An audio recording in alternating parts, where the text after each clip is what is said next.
Okay, so today we're going to look at question 11.8, and we are given here the information for Online Limited, which is obviously then a company. Always just make note of what kind of entity it is. And we are given financial information for the year ended 30th of June 2001, and we're given the statement of financial position. And they tell us here, these are the 201 numbers. So these are the end of June 201, and you're given the prior year numbers as well. So that's the beginning of the current year. So that date would have been the 1st of July 2000, that information. We're going to start with step 1, operating activities. But remember, when we prepare a cash flow statement, we're actually taking everything on the statement of financial position and looking for the cash effects. So when we start with step 1, operating activities, we're starting with looking at the cash effects of current assets except for cash and cash equivalents, because we reconcile the cash flow statements to the cash and cash equivalents right at the end. That's step 4. But in step 1, we're looking at, in this case, inventories and trade receivables and any cash effects of those. And current liabilities, we're looking at trade and other creditors. We're also looking at the cash effect of dividends that were paid and tax that was paid. So your first step is to look at your current asset and current liability section in order to complete operating activities. And obviously the operating activities section of the cash flow statement will also rely a lot on the information that we get given. Sometimes they give us the statement of profit or loss, other times you'll have to recreate it.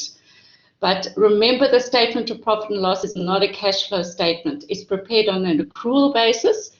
So that means we have to look for what the cash effects are of our revenue. That means the cash received from customers, of our cost of sales. That means cash paid to suppliers.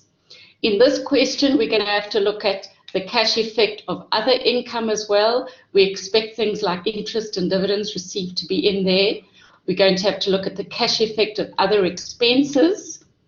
We'll exclude things like depreciation, and we're going to look for the cash effect of finance charges, which is interest, and the income tax expense. They tell us here that there was a surplus on revaluation of the property. They don't give us the amounts. Remember, a surplus on revaluation of property is not a cash flow item, but we'll take that out of our calculations when we do the investing activities section of the cash flow statement, which we do in step 2.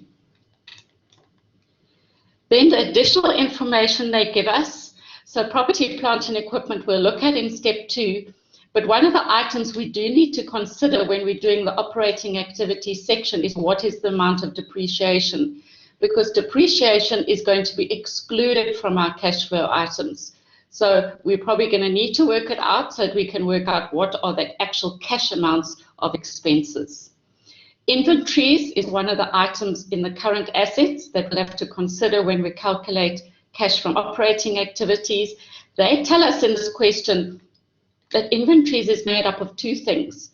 So we've got merchandise and we've got stationery on hand.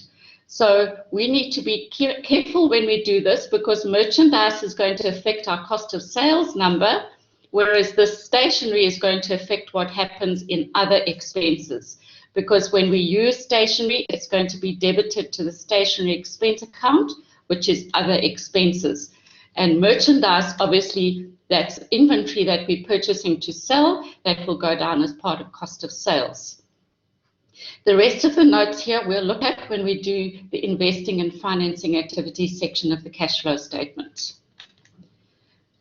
And then the additional information, land will go under the investing activities section as well as equipment. And dividends we're going to consider now, because on the operating activities section we have to show dividends paid. And we also have to look at other income and expenses, because dividend income gets shown separately on the statement of cash flows, and profit on sale of land and loss on sale of equipment, we need to know those amounts because they're not cash flow items and they're going to be excluded from other expenses. So what I'm doing now as I'm looking at the question is I'm already identifying for myself which sections of the question I'm going to be using when, And when you've finished with the statement of cash flows, you need to go back and just make sure you've taken into account everything that's been provided in the question. So we're going to prepare the statement of cash flows as at the 30th of June 2001. So the very first step in your statement of cash flows, now if you haven't printed out the statement of cash flows, I do suggest that you work through this question in your own time and make sure that you can complete it based on the explanation I'm giving you. So your first step is always to get your format down. And as I've said in the exam, we won't ask you the whole statement of cash flows. We might ask you just to give us one of the sections. Then you need to give us the format for that section, whether it's the operating activities section, the investing activities section, or the cash flows from financing activities and the reconciliation of your cash balances section. But get your format down first. You need to learn the wording. You need to know what gets included here, and then keep yourself a column for your calculations. Obviously, you don't know your calculation numbers yet. I've put them in because I'm going to show you these calculations, but it's important for you to show us your calculations because you definitely can score partial marks, even if you don't get the whole answer right. Something I can already include in my statement of cash flows are dividends received and interest paid. The question told me how much dividend income was, and there's no adjustments I need to make, so I'm assuming the full amount is a cash amount. And the question also told me how much the interest paid was. Remember, if there's an outflow of cash, it must always go in a bracket. So those amounts I've put in immediately. I'm already starting to score marks by putting that in. So now we're going to go to calculation 1, and we are going to work out, using our sales and our debtors numbers, how much cash was received from clients. I have had questions about how do I know which general ledger accounts I should do. Remember, we don't give you marks for the general ledger accounts as such, but they are part of your calculations. I encourage you to redo general ledger accounts, but if you've got another way of doing the calculation that makes sense to you, it's fine, as long as you show us your calculation and obviously that it gets to the right answer. So cash received from clients will be calculation number 1. So the first thing we're going to do is recreate our debtors account. So remember, in your debtors account, it will always have a debit balance. And we've got the opening balance, and then we've got the closing balance, which gets carried down from the credit side to the debit side at the beginning of the next year. Sales is an amount that always gets debited to debtors. It doesn't matter if it's credit or cash sales. If it doesn't tell you, it doesn't matter. You just put the whole amount here for sales. So the journal entry is normally debit, debtors, credit, sales. So the amount of money you receive from your customers is going to go on the credit side of the debtors account because it's reducing the asset. When we reduce assets, we credit them. So this is the amount that I'm looking for. So my first step is to go and put in the balances. So if you go and look in the question on the statement of financial position, this is the closing balance at the end of June 2000 and June 2001, and this is the closing balance at the end of June 2000, which is our opening balance. So we start off with 300,000 and we finish with 200,000. I've already told this to you in previous calculations. If you think about the decrease in the debtors, if somebody owed me 300,000 and now they only owe me 200,000, it means effectively I've received 100,000 from those people. Okay, so I'm already thinking to myself, my customers have given me 100,000 during the year because their balance reduced from 300 to 200. I then put in the sales number, which comes straight from the statement of profit and loss. It's 12 million. Please be careful about your zeros. So there's 6 zeros there. So now I can work out the totals. 12,300,000 is the total of my debtors account.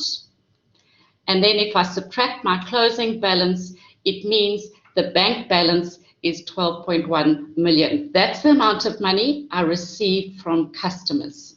Okay. I have here at the bottom done another calculation where I'm saying to you, the debtors closing balance is 200,000. The opening balance is 300,000. So my customers paid me 100,000 rand. That's an inflow of cash that I received from my customers. Bella, I'm not sure if you have a question. I prefer if you type right now, and then you can ask your questions. If you'd like to use your microphone, you can do that at the end. So what I said there was the fact that the balance is reduced. So if somebody owed me 300 and now they only owed 200, it means I had receipts from the clients of 100,000. If I now add that to my sales amount, it gives me total receipts from clients of 12.1 million. So it's basically you take your sales amount and then you add to that the change in the debtors balance, but it's very important that you take note whether it's a decrease or an increase.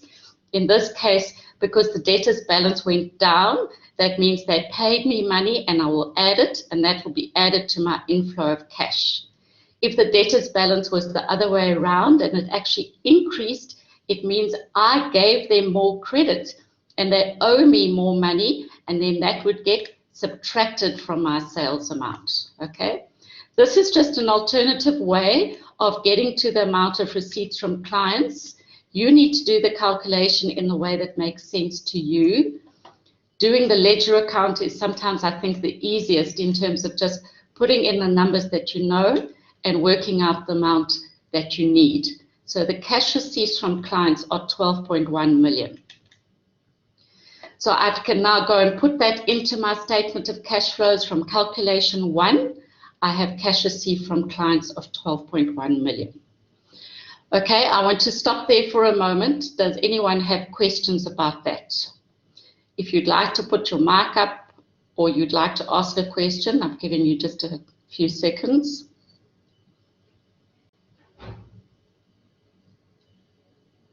Okay, so I'm presuming everybody is happy. Now we're going to go and look at cash paid to suppliers and employees. And there are going to be 2 calculations I'm going to do here. You could just give it one calculation number, but I'm encouraging you strongly to please number your calculations. It makes it very much easier for us when we're marking, so that we can go and see the thinking behind what you did for us in the question. So when we look at cash paid to suppliers and employees, the first thing I'm looking at is the amount I paid for inventory. That's what I'm going to do in calculation 2.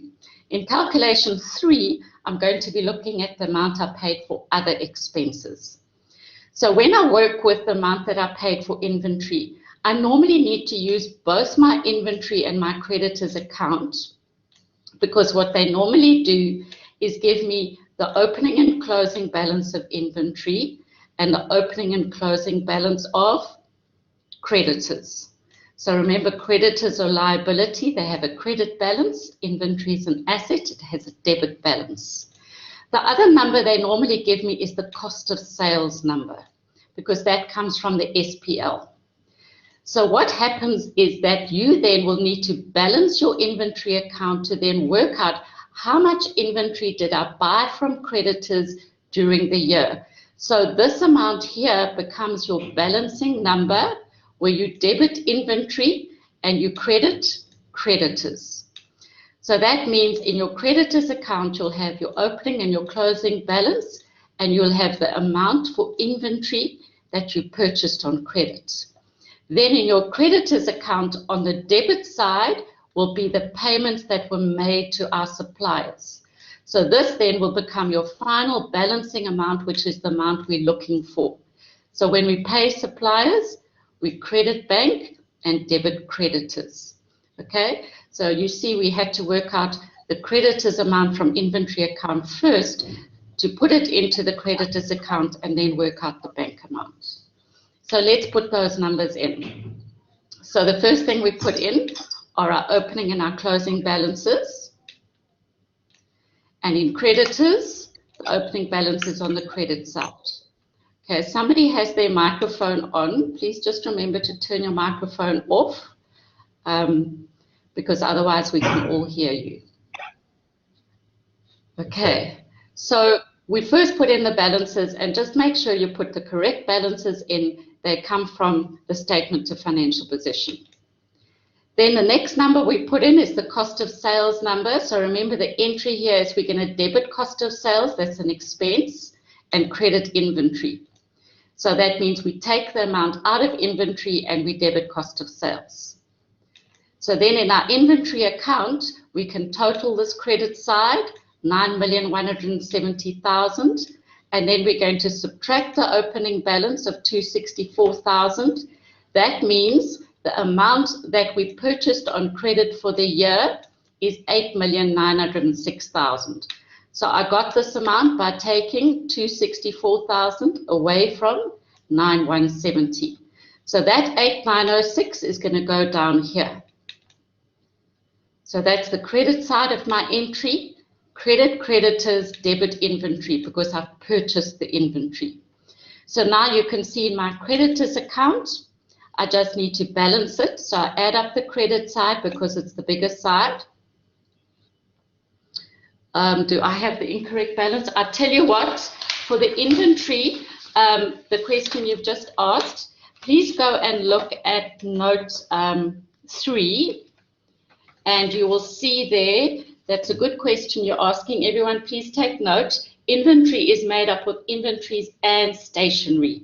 So the total is 180,000, but the stationery portion is 170,000, okay?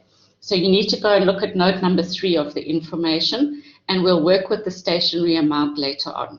All right, so that answers your question, Kay. So the creditors, we can now put in the balancing number because we add up the 9,106 and we're going to subtract the closing balance. That means we paid our suppliers 8,956,000 rand. Okay, so that entry would have been debit creditors, credit bank. All right, so that's the first part of my calculation. I just want to show you the alternative thinking behind the calculation. If you find this too much to take in, you don't have to do it like this, but this is a short way of thinking about how to get to the answer. So if the creditors have a closing balance of 150,000 and an opening balance of 200,000, that means there was a decrease in the creditors' balance of 50,000. That represents an outflow of cash, because what it means, if I owe my suppliers less at the end of the year than I did at the beginning, it means I must have paid my suppliers, which is an outflow of money. Then if I think about my inventory balance, the closing balance is 170 and the opening balance is 264. So that means my inventory balance decreased by 94,000. So that means I must have got rid of 94,000 rands worth of inventory when I look at the opening and closing balances. So when I'm selling inventory, that equates to an inflow of cash. So now what I can do is if I take the cost of sales number, which was here in my inventory account, and I take the difference in the creditors balance. Remember we said the creditors is a negative amount because I paid 50,000 reducing their balance, and the inventory is an inflow because I sold inventory. Then the cost of sales, you take 9 million plus 94,000 minus 50,000 will give you 8,956,000, which is your payment to your suppliers. Okay, so that's just an alternative way of getting to the same number. So if you now go and look at your statement of cash flows, I've now, sorry, let me go back one. Here's the 8,956,000. I'm putting it here. This is calculation number 2. And I'm going to add to that my other cash expenses to get the amount that I need to put in here as cash paid to suppliers and employees. All right. Are there any questions about that 8,956,000? Recreating the inventory and creditors accounts. Okay, now let's go and look at other expenses. So I find it, they do different calculation in the solutions when you look at them. I like to do the calculation in the format of redoing either what's in the SPL. But in this question, I have to do something else, because if you go back, I just want to go back and show you on the SPL. Sorry, it's a few slides back. I'll get there now.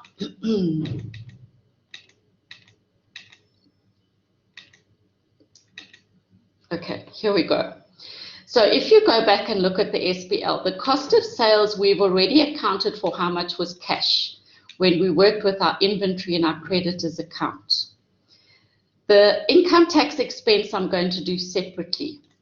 The interest I've already put onto my statement of cash flows because that is an amount that I must show separately, and I'm assuming the full amount was paid in cash because there's no accrual for interest. So it means it's only this other expenses and other income amounts in this question that I need to work out. So if they don't give you the other expenses, then you have to recreate the statement of profit and loss. But in this question, they give me the other expenses, they give me the other income. So what I've got to do is I've got to start with those two amounts, and then I've got to take out the amounts that either must be shown separately or are not cash flow amounts. So if I now go back to my calculation, I'll show you what I did.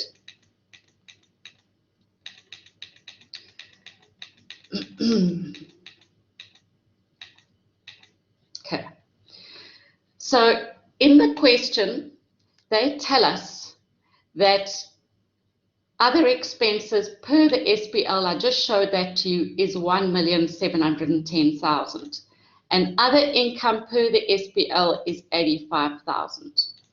Now, included in the other expenses, they tell me there was an 18,000 Rand loss on sale of equipment. So that amount of 18,000 is included in the other expenses.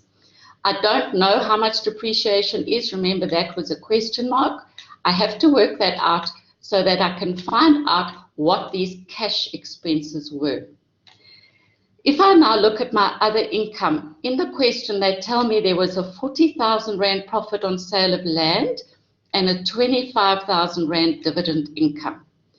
Those two amounts, with the profit on sale of land, that is not a cash flow item, so I have to take that out of my calculations. I don't show non-cash flow items. Dividend income I've already shown separately under the operating activity section of my statement of cash flows. But you can see this 40,000 and 25,000 adds up to 65,000. So there is still some cash income here, which I'm going to need to account for on my statement of cash flows. Okay, so I'm now going to show you what we're going to do. So first of all, with regard to the cash income, this amount is 20,000. It's your balancing amount. You know that your cash income is 85, and you know that 40,000 was a profit on sale of land, and 25,000 is dividend income. So that means there's an amount here of 20,000 then that we can therefore assume was cash income. What we're going to do in this question is we're going to take the amount for cash expenses, and we're going to subtract the amount of cash income, and we're going to look at the difference in the stationary balance as well. I'll get there just now to get the actual cash expenses that this business had to pay for. But I suppose the little trick in this question, the first trick here, was that you had to realize that the other income amount, there was 20,000 in there, which is a cash amount that we need to then be deducting from expenses. So let's now go and look at our other expenses. So remember, what we've got to do here is we've got to calculate how much is depreciation. The easiest way of doing this is by going and looking at your accumulated depreciation on equipment account. You have the opening balance and the closing balance. In the question, if you go back and look, they tell us that there's an asset we got rid of, and the depreciation on the asset is 40,000 Rand. That's in the additional information. If you want to go back and look there, I'm not going to go back in my slides. It's item number 2 in the additional information. Accumulated depreciation on the equipment sold to date amounts to 40,000. So that amount is going to be taken out of accumulated depreciation, and I'm going to credit the asset realization account. So what that means is now, if I take this 440,000, which is on the debit side, and I subtract the 300,000, it means the balancing amount is my depreciation for the year. So this entry would have been debit depreciation expense, credit accumulated depreciation on equipment. I'm not doing the rest of the equipment and asset realization accounts now. I'll do them later when I do the investing activities section. Okay, so on my statement of profit and loss, I had other expenses of 1,710,000. I know that there's a loss on sale of equipment of 18, and I've just calculated the depreciation for the year as 140. Those two amounts are not cash flow items. So they have to be subtracted from the 1,710,000 to get the actual cash expenses for the year. So the cash expenses for the year are the balancing amount, and they are 1,552,000. Please be careful and make sure you show your brackets. So if you take your cash expenses now, I've put it down here at the bottom and I put a bracket around it, and the cash income, sorry, that's a mistake. It should be 20,000, not 85,000. So if I put in my cash income of 20,000 here, we now need to just finally think about stationery. So if you go back and look at note number 3, you will see that stationery at the end of last year was 6,000 and the end of this year it's 10,000. It's actually going to be difficult to recreate the stationery account because we don't know how much stationery was actually used. But what we can say in this question is that because the stationery increased from 6,000 to 10,000, it means we must have spent 4,000 Rand on stationery during the year. Okay, so that difference in the stationery balance is a reduction in cash because the stationery balance increased. It means we spent more money on stationery for the year. That would have been an outflow of cash, which is why it's in a bracket. So here I've got my cash expenses, my cash income, and I've got the amount. So remember, on my statement of profit and loss, there will already be a stationery expense, and I'm going to have an additional amount here representing the increase in the stationery balance, which would have been an additional expense amount, or additional outflow of cash rather, of 4,000. So if I take those three amounts and I add them together, it gives me total other expenses of 1,536,000. Okay, so this is a little bit different to normal. The reason was because you had other income to think about, and you had a stationery balance where there was an increase in stationery to think about as well. So remember, when there's an increase in an asset like stationery or inventories, it means you've bought more. And when you're buying more, it's an outflow of cash. Outflows of cash are in brackets. Okay.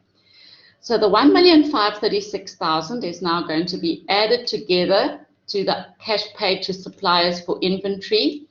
And that will give you your total cash paid to suppliers and employees, 10,492,000.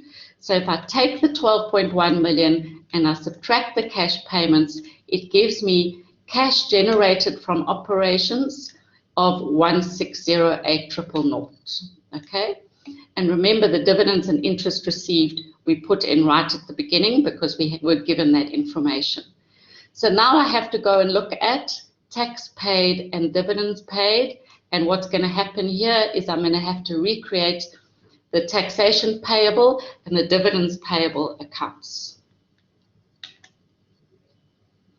So here's your current tax payable account, which is a current liability, and your dividends payable account, your shareholders for dividends, how much money you owe them. They have got credit balances, so we're going to put those in. They tell us the amount for the tax expense and the dividends in the question. So we're going to just put those in and then work out what was the actual amount that we paid to SARS and that we paid to shareholders. So the first bit of information we put in, okay, so can I just go back to Refillware? So it's Refillware says, why isn't the stationery amount included in the cash expenses? Remember, stationery expense will be in my other expenses total.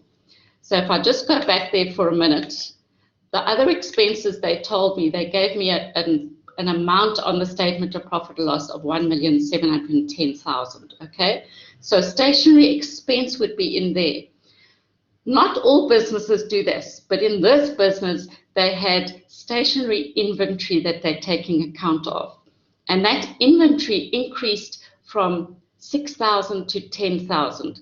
We didn't show this 4,000 as a stationary expense because we haven't actually used the stationery yet. But we have bought additional stationery. That's why our balance went up. So now remember, in our statement of cash flows, we're showing the amount of money we've spent. It doesn't matter whether we've actually used the inventory, used the stationery or not. So the stationery expense will be here, and the stationery balance increased by 4,000 because that's the amount we spent increasing the stationery that we had on hand. Okay? So the stationery amount is included in cash expenses. So if I go back to the current tax payable and dividends payable accounts, these are the opening and closing balances. They have credit balances. In the question, they give us the tax expense. That's on the SPL. It tells us the tax expense is 381,000. So you debit tax expense. Remember, the tax expense ends up in your profit and loss account as a debit. And you're going to be crediting current tax payable because you owe SARS the amount. So the credit balances add up to 412,000, and you're going to be then working out your balancing amount by subtracting your closing balance. So you can think of it, we owed SARS 412,000 and 44,000 hasn't been paid yet by the end of the year. So the balancing amount, therefore, that we must have paid to SARS already is 368,000. We would debit current tax payable and credit bank. So that 368,000 is going to go on my statement of cash flows with a bracket because it's an outflow of cash. With dividends payable, the question tells me, if you go and look at the additional information item number 3, that dividends of 189,000 were declared during the year. So remember, the dividend expense is going to end up as a reduction of retained income. But we're going to show that there's a liability that we owe the shareholders another 189,000. So if I take my opening balance, that's how much I owed them, plus the amount of dividends I declared for the year, that gives me 243,000. I then subtract the dividends that I haven't paid, the shareholder amount that I haven't paid by the end of the year. That gives me this balancing amount. This is the amount then that I must have paid to shareholders for what I owe them during the year. I haven't paid them everything. I've paid them 183,000. So if you now go and look on your statement of cash flows, you can now show taxation paid is 368, dividends paid is 183. So if I take the cash generated from operations, I add dividends received, and I subtract interest paid, tax paid, and dividends paid, it gives me cash flows from investing activities, an inflow of 977,000. So if you just stand back and think for a minute, in the cash flows from operating activities section, we're working first of all with our sales and debtors. Then we're working with our inventory and creditors, cost of sales as well. And then we're working with other income and other cash expense amounts. And then dividends received, interest paid, and interest received. There's no interest received in the question, gets separately. Tax paid, dividends paid get shown separately for a company. And if you look back, you will see the general ledger accounts you therefore needed to do were the debtors, creditors, and inventory account. And then normally with other expenses, you have to do a calculation whether you either recreate the statement of profit and loss, or you actually just go and take the non-cash expenses out of the expenses amount that they give you. Okay, so let's go to the investing activities section. So these are the investing activities on my statement of financial position. I'm going to be looking at non-current assets. I've got property, plant and equipment, and I've got investments, which we call financial assets. I'm going to show you in note number 4, it says here other components of equity. This is a revaluation reserve. Always be careful when you look at property, plant and equipment, go and check whether there's a revaluation reserve, because it's going to impact the change in your balances, okay? So what you're looking for when you do a statement of cash flows is you're looking for how much your balance has changed, because it either represents an inflow or an outflow of cash, depending on whether it's an asset or liability. So in the statement of profit and loss, there's not that much that's going to affect the investing activities section of the statement of cash flows. Here we are given the property, plant and equipment note. And this note is going to be important for us because it shows things like additions of assets, and there's a cash flow effect to that. It also tells us that there were some disposals, and we'll need to work out how much those are. It tells us there was a revaluation. That's not a cash flow item. And remember, we've already worked out the depreciation and taken that out of cash expenses because it's not a cash expense.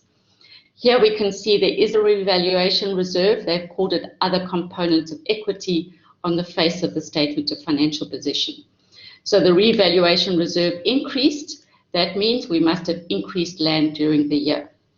So the best thing to do is actually go and recreate the general ledger accounts for land and equipment and accumulated depreciation. They tell us land is valued at regular intervals and is not depreciated. So that already tells you that part of the increase in land is due to the revaluation, but they also acquired new property that cost $150,000. Equipment was sold during the year, and it was replaced with more advanced equipment that cost $200,000. Remember, we have to show additions and replacements separately. And they tell us the accumulated depreciation on the equipment we sold was $40,000. Remember, we already recreated the accumulated depreciation account, but they haven't told us what the cost was of the equipment that we sold, so we're going to need to work it out. All other purchases of equipment were for expansion purposes.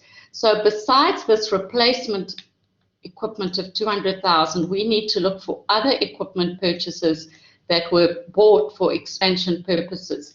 You're going to find this when you recreate the equipment account. So you're looking for additional amounts on the debit side, because when you add property, plant and equipment, you're going to debit the equipment. Something else that's important for us in terms of what we do with the property, plant and equipment is to take note of the fact that we did sell land at a profit of 40 and we sold equipment at a loss of 18. We're going to put those amounts into our realization account, because in the realization account, we will then be able to work out what is the actual amount of money we received when we sold the land and when we sold the equipment. Okay, so we already did the accumulated depreciation on equipment account. We're going to now go and do the equipment and the equipment realization accounts.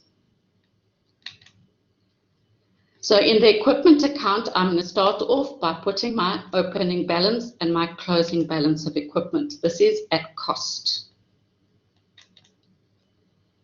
Then the next thing I'm going to do is, remember, on the note for property, plant and equipment, it tells me that there were additions of $590,000. Okay, so if I just go back here to something you need to think about is that, sorry, go back here. Here's $590,000, that was the additions of equipment. Here's $150,000, that's the additions of land. So if I now go and look here, during the year, new property was acquired at $150,000, so that's your addition of property.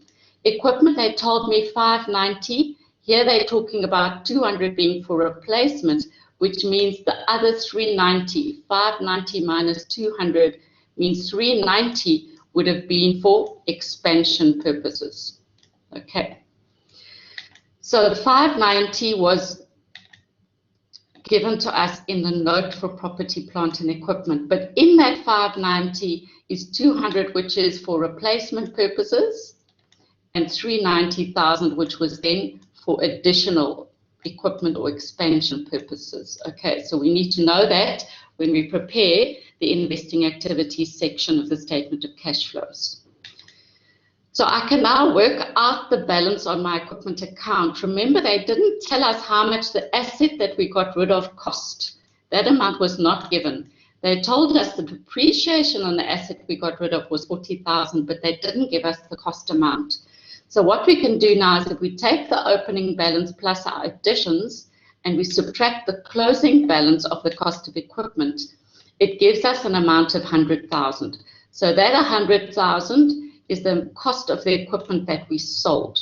So we credit the equipment account, debit the equipment realization account with the cost of the equipment.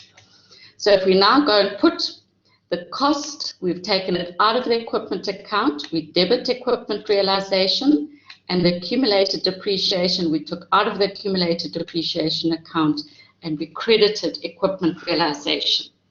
So if you look at that, you can see that your equipment had a carrying amount of 60,000. 100,000 minus the 40 means it had a carrying amount of 60,000.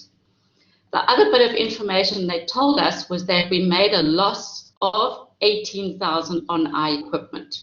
So if you think that the equipment had a carrying amount of 60 and we lost 18,000 on the sale, it means the difference that we therefore received was 42,000, okay? If you take 42,000 plus 18,000, it gives you the carrying amount of 60,000, which is the difference between your cost and your accumulated depreciation. So you add up the debit side of this account and you take away these two balances and you're left then with the amount of money you received for selling the equipment. That's what I want to show on my statement of cash flows. This is the amount of money I received for my equipment. And the other thing, the other bank entry that I'm going to be interested in is the amount I spent buying new equipment. So if I now go to my cash flows from investing activities section, purchases of property, plant and equipment I show first, okay? And I must separate replacements from additions. So replacements happen when you've sold something, when you buy an asset to replace it, that's where it goes. And they tell us in the question replacements were 200,000. They also told us we made additions. Remember, I'm only dealing with the equipment now of 590,000. And here I'm taking away this 200,000 because I'm showing it separately as a replacement. So this 200,000 gets subtracted from the 590 and gets added to the replacements amount. Okay. So I've also here put proceeds on sale of PPE, 42,000. I'm putting it here because I still need to account for the land entries. So I might need to be adding amounts to this. So I've just put it here because these are amounts that I could already start scoring marks for. So when I sold my equipment, I received 42,000, so that's an inflow. If I now go and recreate the land accounts, with land, I'm interested in 3 accounts because remember, land gets revalued as well, and then we sold some land. So in the question, the first thing I do is I look for what are my opening balances and my closing balances. So land had an opening balance of 2 million and a closing balance of 1,830,000. The revaluation reserve, it's part of equity, had an opening balance of 230 and a closing balance of 310,000. Okay, so I'm first putting in my opening and closing balances for land and the revaluation reserve. The revaluation reserve account increased by 80,000. So my credit balance was 230, it increased to 310. That means I must have increased my land's value by 80,000. My entry would have been debit land, credit revaluation reserve. Okay, so now I know that part of the land account is made up of an increase in the value of land of 80,000. I got that by looking at the increase in the revaluation reserve for the year. The next bit of information they told me, and we saw it on the question, was that we bought additional land of 150,000. So that entry was debit land, credit bank. So the total amount of cash flows, the total amount that I spent on land on the debit side is 2,230,000.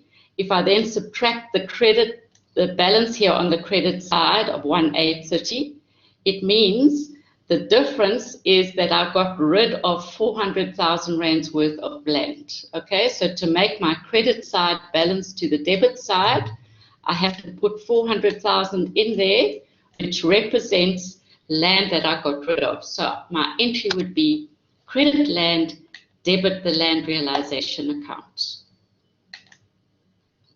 So I debit the land realization account here with 400,000 Rand, and the credit was to my land account. This was my balancing amount in the land account. So in the land account, what I'm interested in is this 150,000, because that's the amount that I spent buying new equipment. That's the cash effect of additional equipment. In my land realization account, I'm going to add the profit that I made to the cost of the land. Remember, there's no accumulated depreciation. And that's going to mean that I must have received 440,000 when I sold the land. I would have increased my bank account, debit bank, and credited the land realization account with 440,000. So this 440,000 is going to be proceeds on sale of equipment. So if I now go to my cash flows from investing activities section, this 200,000 was the equipment that I replaced, and this 150,000 is the additional land.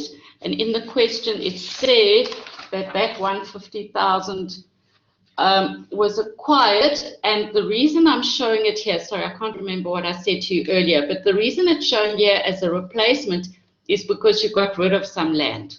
So when you get rid of an item of property, plant, and equipment, and you buy another item, it's usually because you're replacing it. So that gets shown as a replacement. Additions of equipment, we had additions of 590, and we took away 200, and we put it as a replacement. So it means that 390,000 got spent on additional property, plant, and equipment, and 350,000 got spent on replacing property, plant, and equipment. I received 42,000 from selling equipment and 440,000 from selling land. So that's 482,000 received from selling PPE. Then finally, I've got to work out my purchases of investments. If you go to your statement of financial position, investments increased. There were 434,000 at the end of this year. Last year, there were 150,000. That means I must have spent 284,000 buying additional investments. So that goes into a bracket. So I can now add up all the amounts in my investing activities, and here you can see we had an outflow of 542,000 on investing activities. Okay, so that's the investing activities section. Any questions on that? Okay, you will find when you look at the solution, some of the general ledger accounts that I've done are in your solution, but not necessarily all of them. And I do know that I've done the calculation for other expenses, for example, a little bit differently. But most of the information is there in the solution. Okay, why do I add equipment profit to land realization? Okay, let me just go back here for a minute.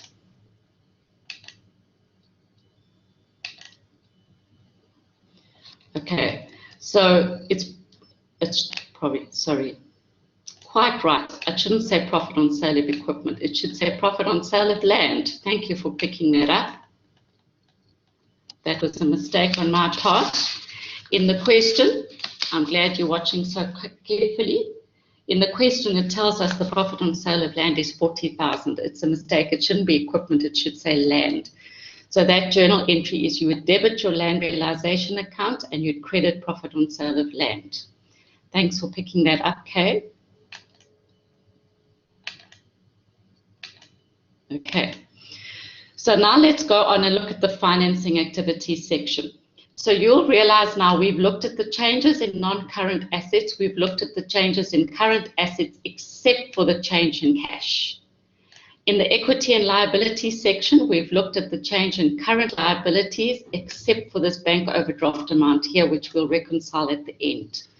So the only thing we still need to look at are the equity and long-term liabilities section of the statement of financial position.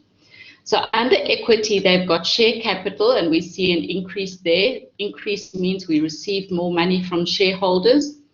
Retained earnings increase, but that will increase because of profits. We'll just quickly reconcile the retained earnings account so we can check if there's any cash amounts.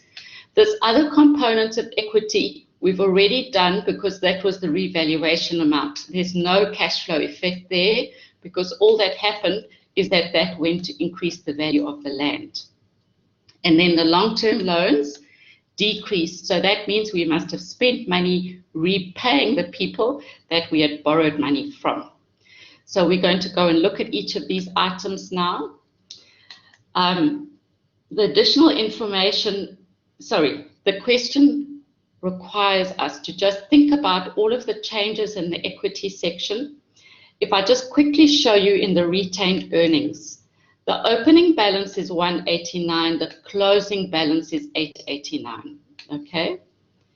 Retained earnings is part of equity, it has a credit balance. The profit for the year without the revaluation reserve is 889,000. The revaluation reserve goes to a separate equity account. So the dividends are 189,000. So what it means in this question is we paid out the full amount of opening retained earnings as a dividend. So we left at the end of the year with the retained earnings being the profit for the unusual for a company to do it like that, but that's what's happened. The reason I've done this is just to check that there's nothing in the retained earnings account that I need to take note of in my statement of cash flows, and there isn't in this instance. Okay, the revaluation reserve, as I said, we've already dealt with that. What we've got to look at is the change in the long-term borrowings. So the long-term borrowings on the statement of financial position, they give you one amount. Okay, here it is, 911,000 and 1481, 1,481,000. So if you now go and look at the note tells us that there was a mortgage bond and redeemable preference shares. Both of them had higher balances at the beginning and lower balances at the end. So because both of them decreased, we're going to add the long-term borrowings amounts together. Let me just say this to you. If, for example, the mortgage bond had increased and redeemable preference shares had decreased, what that would mean, if the mortgage bond, say, had gone from 681 to 881, that means we would have got additional money via the mortgage bond. That means we would have received more money from the bank as a loan based on our property, because a mortgage bond is a loan on property. So that then would have to be separate from the repayment of redeemable preference shares, because that balance would be going down. But in this question, because the two of them are both decreasing, on our statement of cash flows, we are going to add the mortgage bond and preference shares difference together, and that means we're going to take the 911,000, which is your closing balance, and subtract your opening balance of 1481, and it means we paid back 570. So what I was trying to say to you is we could add them together because both of them moved the same way. Both of them got repaid. But if one of them actually the balance increased, which means we received proceeds or we received a loan, then we would have to show that separately. So your inflow of cash and your outflow of cash would need to be shown separately. Because the balance has decreased, that was an outflow of cash, and we can add the two outflow of cash for long-term loans together. The share capital changed. It was 1,660,000 the end of this year and 1.5 million the end of the prior year, which means we must have received another 160,000 Rand during the year from issuing shares. Remember, these are credit balances. So our credit balance was 1.5 million and it increased to 1,660,000. So that means we had an income of 160,000, an inflow of cash. And these credit balances on the long-term loans decreased, which means we were paying them back. Okay, so if we add those two amounts together, it means we spent 410,000 on financing activities and outflow of cash, mainly because we spent money paying back the mortgage bond and paying back the preference shares. So we can finish our statement of cash flows now by just looking at the difference in the cash balances. We had 10,000 positive balance at the end of the year and 15,000 negative balance or overdraft at the beginning of the year. So if I take my cash inflows from operating activities, subtract cash outflows from investing activities and financing activities, I had a total net inflow of 25,000. I take away my bank overdraft at the beginning of the year, and that leaves me with the 10,000 Rand that I had on hand then at the end of the year. Okay, so that's the completion of the statement of cash flows. If I have to think about what's important for the exams, remember, we're not going to ask you the full statement. You need to be able to do portions of it. But when you're practicing, obviously, do the whole thing. But just remember, in a question, we're just going to ask you for either operating, investing, or financing activities, or doing the recon. So when you read a question, it's important to think about what affects each of those sections of the statement of cash flows. And then when you're preparing general ledger accounts, that's just part of your calculation, and you're preparing the general ledger accounts in order to work out the cash effects of the changes in the various balances on the statement of financial position from the end of one year to the end of the next year, the current year that we had to do the statement of cash flows for. Okay, so that's the end. In the boot camp on Friday, I will be doing some more revision of statement of cash flows, but this is the last lecture that I'm going to be doing. Okay, questions? Otherwise, if you're happy, you can give me a happy face.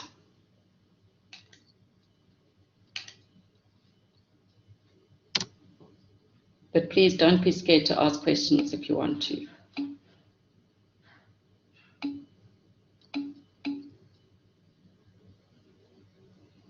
Okay, lots of happy faces.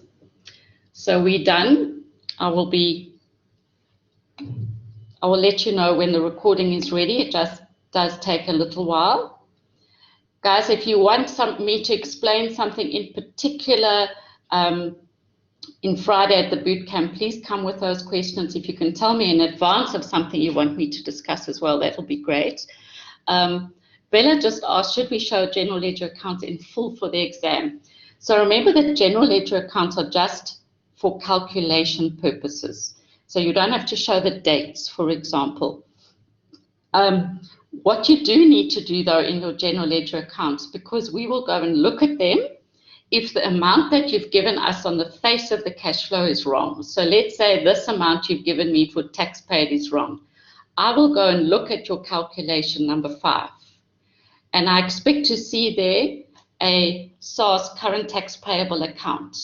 And I must be able to tell what you did in that account. So for example, if you put the opening balances incorrectly, you put them correctly into that account, you're going to score marks for that because that is part of the calculation that you need to work this out. Okay? So the general ledger accounts must be completed in the sense that whoever's marking can see what your calculation was to the amount on the statement of cash flows. But you don't have to make it beautiful, it just must be logical. You don't have to put dates in. You won't lose marks for that. You don't even have to carry down closing balances. Bring down closing balances. You can just carry them down on the one side. Bringing them down on the other side is not necessary. Okay, any other questions? Otherwise, I hopefully will see you all on Saturday. Good luck with the studies.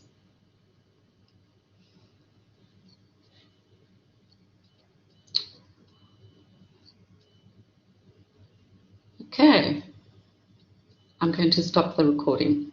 Goodbye, everyone.